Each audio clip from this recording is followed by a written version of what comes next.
Everyone, welcome back to my channel study with Srishti. आज के video में हम बीएससी के लिए बात करेंगे कि आप अगर बीएससी कर रहे हैं तो बीएससी के दौरान आपको क्या क्या करना चाहिए जिसके वजह से आप अपने फ्यूचर में कुछ अच्छा कर सकें। क्योंकि बहुत सारे लोग आपको एडवाइस देंगे कि बीएससी करके आप कुछ नहीं कर सकते हैं। ऐसा ही मेरे पास बहुत सारे लोग का मैसेज आया था कि बहुत सारे बच्चे ये भी पूछ रहे थे कि हम बीएससी के दौरान बीएससी 3 साल में हम क्या करें कि अपने फ्यूचर में कुछ अच्छा कर सकें। तो देखिए, सबसे पहले आपको क्या करना है, जब आप फर्स्ट ईयर में एडमिशन ले रहे हैं तो आपको अपने कॉलेज के बारे में पूरा जानकारी लेना है। वहाँ पर प्रैक्टिकल कैसे होता है, एग्ज़ाम कब होता है, ये सारी जानकारी आपको फर्स्ट ईयर में ले लेना है। और अगर आपके कॉलेज में कोई इवेंट्स हो रहा है, कॉलेज फेस्टिवल हो रहा है, तो आपको उसमें पार्टिसिपेट करना है। क्योंकि जब आप किसी चीज़ में पार्टिसिपेट करते हैं, जब आप किसी के सामने बोलने लग जाते हैं तो आपके अंदर कॉन्फिडेंस आने लगता है, और जब आपके अंदर कॉन्फिडेंस रहेगा तो आप लाइफ में कुछ भी कर सकते हैं। तो जब भी आपके कॉलेज में कोई इवेंट्स हो रहा है उसको मिस मत करिए, आप उसमें पार्टिसिपेट ज़रूर करिए।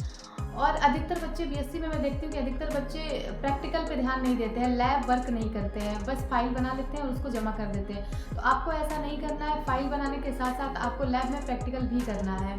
क्योंकि अगर आपका प्रैक्टिकल वाला सब्जेक्ट है लाइक फिजिक्स या फिर केमिस्ट्री, तो अगर आप आगे कुछ करना चाहते हैं रिसर्च फील्ड में और यहाँ पर आपने कुछ प्रैक्टिकल नहीं किया है तो आगे आपको दिक्कत हो सकता है।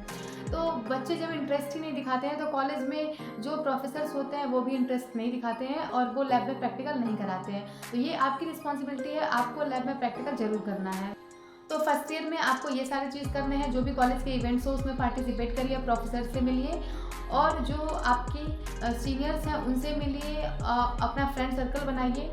ये सारा कुछ आपको फर्स्ट ईयर में करना है। और जब आप सेकेंड ईयर में जा रहे हैं तो वहाँ पर आपको ये डिसाइड कर लेना है कि बीएससी के बाद आपको करना क्या है।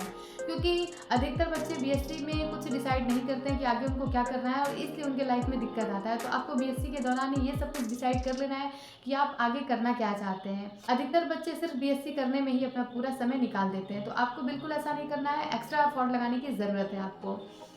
तो सबसे पहले मैं बता दूं कि अगर आप बीएससी के बाद मास्टर्स यानी कि एमएससी करना चाहते हैं तो आपको आईआईटी जैम का प्रिपरेशन बीएससी सेकेंड ईयर से ही शुरू कर देना चाहिए। और कुछ बच्चे ऐसे होते हैं जो एमएससी नहीं करना चाहते, जिनको एमटेक करना होता है, तो आपको बीएससी सेकेंड ईयर से ही गेट का प्रिपरेशन शुरू कर देना चाहिए, गेट एग्ज़ाम के लिए। अगर आप अभी से शुरू कर देंगे तो आगे आपको कोई दिक्कत नहीं होगा। अब कुछ बच्चे ऐसे होते हैं जो टीचिंग फील्ड में जाना चाहते हैं, जिनको बीएड करना होता है, तो आप सेकेंड ईयर के दौरान ही बीएड का प्रिपरेशन शुरू कर दीजिए। इसको हल्के में मत लीजिए। अधिकतर बच्चे इसको हल्के में लेते हैं, पर आज के टाइम में इसमें भी कंपटीशन ज़्यादा है, तो इसलिए आप इसका भी तैयारी शुरू कर दीजिए। और कुछ बच्चे ऐसे होते हैं जिनको बैंकिंग में जाना होता है, एसएससी में जाना होता है, तो वो आप अपना उसका प्रिपरेशन शुरू कर दो। और कुछ बच्चे ऐसे भी होते हैं जिनको प्राइवेट सेक्टर में जाना रहता है, जिनको प्लेसमेंट लेना रहता है, तो आप उसके लिए भी प्रिपरेशन शुरू कर दो सेकेंड ईयर से ही। मतलब मेरे कहने का मतलब कुल मिला जुला के मेरे कहने का मतलब ये है कि अगर बीएससी के बाद आपको जो भी करना है, आपको बीएससी सेकेंड ईयर से ही उसकी तैयारी शुरू कर देनी है। ठीक है, फर्स्ट ईयर में आप डिसाइड कर लो कि आपको करना क्या है, बट उसकी जो तैयारी है वो बीएससी सेकेंड ईयर से ही शुरू कर दीजिए। पूरा समय आपको अपने बीएससी में नहीं लगाना है। अब कुछ बच्चे ऐसे हैं जो ये बोलेंगे कि हमको बीएससी के टाइम समय नहीं मिलता है, तो आपको पर डे सिर्फ 3 घंटा निकालना है फुल कंसिस्टेंसी के साथ। जो आपको करना है उसका प्रिपरेशन करना है, क्योंकि अगर आप अभी ध्यान नहीं देंगे तो आगे चल के बहुत दिक्कत हो जाएगा। तो आपको बीएससी सेकेंड ईयर में ही ये सब कुछ करना है। अब ऐसा मत कर देना कि तैयारी के चलते अपना जो परसेंटेज है उस पर ध्यान मत देना। ठीक है, आपको तैयारी तो करना है, साथ ही साथ अपने बीएससी की परसेंटेज को ध्यान में रख के चलना है। कम से कम 60% तो आ जाने चाहिए, क्योंकि आगे जब आप कोई भी फॉर्म फिल करते हो तो वहाँ पर कम से कम 60% वहाँ पर पूछा जाता है। 60% आपके मार्क्स होने चाहिए। तो आपको तैयारी के साथ साथ अपने परसेंटेज पे भी ध्यान रखना है।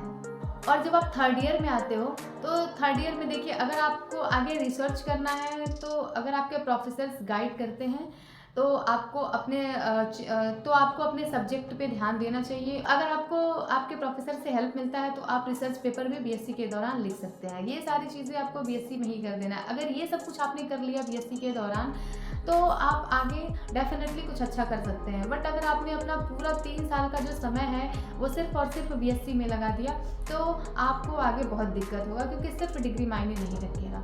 आपने जो स्टार्टिंग में ये सारा कुछ प्रिपरेशन करा है वही आगे चल के आपके लिए हेल्प का काम करता है। और इसके साथ साथ आपको आपके कम्युनिकेशन स्किल को भी सही करना है। आपको इंग्लिश में पकड़ अच्छी होनी चाहिए, क्योंकि क्योंकि देखिए अक्सर बच्चे 12th पास करके आते हैं, खास करके जो यूपी बोर्ड वाले बच्चे होते हैं, तो उनको बीएससी के दौरान काफ़ी दिक्कत आता है, क्योंकि जो बीएससी वाला हमारा सिलेबस रहता है वो सारा इंग्लिश में रहता है, उसका एग्ज़ाम भी हमें इंग्लिश में ही देना रहता है। तो जब हम अप्लाइड मैथ्स की बात करते हैं तो वहाँ पर तो कैलकुलेशन ज़्यादा होता है, बट जो प्योर मैथमेटिक्स होता है उसमें थ्योरी बेस्ड क्वेश्चन आते हैं। तो अगर आपका जो इंग्लिश है वो मतलब थोड़ा बहुत अगर नहीं ठीक है तो फिर आपको दिक्कत आएगा, क्योंकि आप उसमें समझ नहीं पाएंगे। मैथमेटिक्स में तो खास करके लैंग्वेज उतना नहीं मायने रखता है, फिर भी जब आप प्योर मैथ्स पढ़ते हो तो आपका इंग्लिश सही होना चाहिए, तो आपको अपने लैंग्वेज पे भी ध्यान देना है। और सबसे इंपॉर्टेंट बात क्या है, मेंटल एबिलिटी और रीजनिंग। आप इंडिया का कोई भी कॉम्पिटेटिव एग्जाम उठा करके देख लीजिए, हर जगह आपको रीजनिंग और मेंटल एबिलिटी देखने को मिलता है। तो जब भी आपको समय मिले, समय निकाल करके आप इसको पढ़ लिया करिए। यूट्यूब पे बहुत सारे ऐसे चैनल हैं जहाँ पर इससे रिलेटेड वीडियोस अपलोड है, तो आप समय निकाल करके जरूर इस पे ध्यान दें। और इंटर्नशिप और सर्टिफिकेट पर भी फोकस करते रहिए। अगर आपके कॉलेज लेवल पे कोई प्रोग्राम होता है तो उसमें ज़रूर पार्टिसिपेट करिए। ये सब आगे आपके फ्यूचर में आपको बेनिफिट दिलाएगा, क्योंकि जो आपका रेज्यूमे होता है इन सब में आपको ऐड करना चाहिए ये सब चीज़। तो जो भी सर्टिफिकेट वगैरह हो आप उसको ज़रूर इकट्ठा करके रखिए, अपने रिज्यूमे में उसको ज़रूर ऐड करिए। तो जो भी लोग आपको ये एडवाइस देते हैं कि आप बीएससी के बाद कुछ अच्छा नहीं कर सकते हैं, तो आप उनका माइंडसेट अपनी मेहनत के दम पर चेंज कर सकते हैं। अब अधिकतर बच्चों को ऐसा लगता है जब आप ये सब चीज़ करोगे, जब आप सेकेंड ईयर से ही आगे के लिए प्रिपरेशन शुरू कर दोगे, तो आपके दिमाग में ये ज़रूर लगेगा कि अगर क्लास में 60 स्टूडेंट्स हैं, मतलब 60 बच्चों में से सिर्फ 2-3 आईआईटी जेईई का बात करते हैं, बाकी सारे एंजॉय कर रहे हैं, ठीक है, सिर्फ और सिर्फ बीएससी का। तो आपको उनकी तरफ नहीं ध्यान देना है, आपको अपने काम पे फोकस करना है, क्योंकि देखिए अब आप अभी मेहनत कर रहे हो, उनको भी मेहनत करना पड़ेगा बट आगे जा करके। तो इससे अच्छा है कि आप अभी मेहनत कर लो, उनको इग्नोर करो, उनकी बातों को ना ध्यान दो। जब आप एक्स्ट्रा एफर्ट लगाओगे तभी आप सबसे अलग दिखोगे। तो आप कमेंट में ज़रूर बताना कि आप बीएससी के साथ साथ क्या कर रहे हो, और मेरा वीडियो देखने के बाद आप बीएससी के साथ क्या करने वाले हो, क्योंकि जो आपका कमेंट है वो दूसरे बच्चे भी देखेंगे और इससे उनको मोटिवेशन मिलेगा। तो ये वीडियो अपने उन दोस्तों के साथ शेयर करो जो 12th के बाद बीएससी करना चाहते हैं या फिर बीएससी कर रहे हैं।